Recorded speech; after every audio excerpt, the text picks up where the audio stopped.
Tidak ada yang mengantisipasi kejutan. Tes perdana selalu tentang adaptasi, bukan dominasi. Rider baru biasanya menahan diri, mencari feel, membaca motor, menghindari kesalahan yang tidak perlu.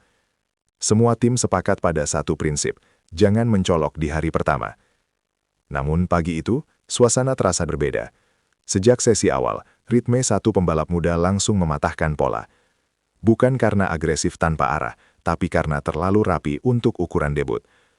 Garasi masih tenang, tetapi data mulai bergerak ke arah yang tidak lazim. Nama itu, Veda Ega Pratama. Tidak ada selebrasi, tidak ada gestur berlebihan, hanya konsistensi lap demi lap yang mengikis asumsi lama bahwa debut harus lambat. Catatan waktunya bukan hanya kompetitif, ia lebih cepat dari patokan internal tim. Beberapa kru mulai membandingkan sektor demi sektor. Bukan satu tikungan cepat, bukan satu straight panjang, tapi keseluruhan lap. Dan di pedok, ketika sesuatu terlihat terlalu rapi sejak awal, biasanya itu pertanda masalah, atau kelahiran sesuatu yang jauh lebih besar. Tidak semua orang siap dengan kemungkinan kedua.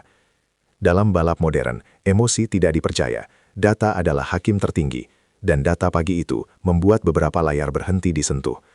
Veda tidak mencatat satu lap cepat kebetulan, ia mengulanginya, lagi, dan lagi, dengan degradasi ban minimal dan input throttle yang stabil. Ini bukan gaya nekat rookie, ini presisi yang biasanya muncul setelah berbulan-bulan. Rekor tes internal runtuh, bukan selisih kecil. Tapi cukup besar untuk memaksa tim memverifikasi ulang sensor. Apakah suhu trek salah baca? Apakah fuel mapping keliru? Apakah ada kesalahan kalibrasi? Jawabannya konsisten, tidak. Yang lebih mengkhawatirkan justru cara waktu itu dicapai. Tidak ada gerakan kasar, tidak ada koreksi ekstrim. Motor terlihat tenang di atas limit, sesuatu yang jarang dimiliki pembalap muda. Beberapa mekanik tim lain mulai memperhatikan, bukan dengan kagum, tapi dengan curiga profesional. Karena dalam dunia ini, kecepatan mendadak selalu memancing pertanyaan. Dan pertanyaan terbesarnya belum dijawab. Apakah ini batas sebenarnya? Atau baru permukaan. Kecepatan bisa diajarkan, gaya tidak, dan gaya Veda mulai memecah opini. Ia masuk tikungan lebih dalam, menunda pengereman lebih lama, membiarkan motor bergerak bebas di fase yang biasanya dikunci pembalap lain. Ini bukan teknik akademi yang umum, ini insting mentah, yang biasanya berbahaya. Namun anehnya, motor tetap terkendali. Tidak ada spike elektronik, tidak ada lonjakan wheel spin, semuanya berada di batas, tanpa melewatinya. Sebagian kru mulai khawatir, bukan karena ia lambat, tapi karena ia terlalu cepat tanpa rasa takut. Dalam balap, itu kombinasi paling beresiko. Bisik-bisik muncul. Apakah ini talenta langka, atau bom waktu? Karena sejarah MotoGP penuh dengan pembalap cepat yang tidak pernah sampai puncak. Bukan karena kurang kemampuan, tapi karena tidak tahu kapan harus menahan diri. Dan saat gaya menjadi bahan perdebatan, perhatian padok mulai bergeser ke satu pertanyaan besar. Siapa yang sedang mengamati semua ini dari kejauhan? Tes bukan hanya soal lap time. Tes adalah arena gosip paling jujur di dunia balap. Nama Veda mulai berpindah dari satu garasi ke garasi lain. Bukan lewat media, tapi lewat mekanik, analis, dan engineer yang jarang salah menilai bakat. Beberapa membandingkannya dengan lulusan Akademi Eropa. Yang lain menyebutnya tidak terprediksi. Sebagian mengingatkan, bakat Asia sering diremehkan sampai terlambat. Namun, tidak semua komentar positif. Ada yang menilai gaya itu tidak berkelanjutan. Ada yang menyebutnya terlalu liar untuk level tertinggi. Di tengah perdebatan itu, satu nama legendaris mulai disebut. Bukan sebagai mentor, bukan sebagai lawan, tapi sebagai pengamat paling tajam dalam olahraga ini. Dan ketika nama itu masuk percakapan, seluruh dinamika berubah. Valentino Rossi tidak mudah terkesan. Ia telah melihat ratusan pembalap cepat dan mengubur harapan lebih banyak lagi. Ketika laporan tentang tes ini sampai ke lingkarannya, reaksinya bukan pujian, bukan juga penolakan, melainkan ketidakpercayaan. Bukan pada angka, tapi pada cara. Menurut beberapa sumber, Rossi mempertanyakan satu hal. Apakah gaya itu bisa bertahan saat tekanan sesungguhnya datang? Komentar seperti itu bukan kritik biasa, itu ujian mental. Karena bagi pembalap muda, skeptisisme dari figur seperti Rossi bisa menghancurkan atau mematangkan. Dan disinilah cerita berubah arah. Karena Veda tidak merespons dengan kata-kata, ia merespons dengan lap berikutnya.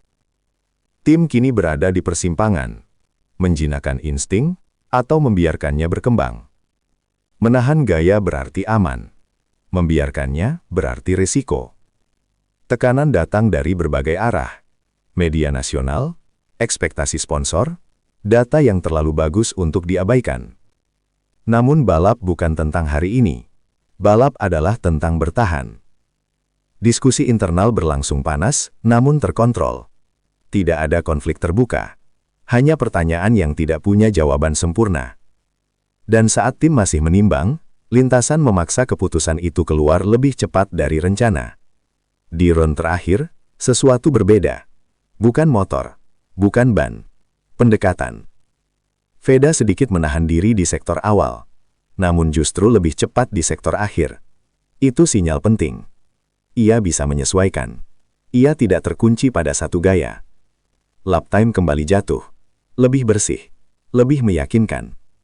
Untuk pertama kalinya, keraguan mulai runtuh. Bukan karena kecepatan, tapi karena kontrol diri. Dan ketika sesi berakhir, tidak ada perayaan.